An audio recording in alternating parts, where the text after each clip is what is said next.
u istaagay xuquuqda iyo danaha reer hiiraan ay leeyihiin in la soo dhiciyo oo ku maqan dowladda federaalka taas markaan ka baxo waxaan soo dhawaynayaa ciidamo tababar ku maqnaa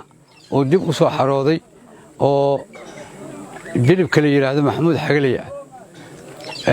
waxaan ugu talagalnay sida kumaandoostii oo kale waa arkaysaan idinkaba in ay derbiyada kaga daataan hirshabelle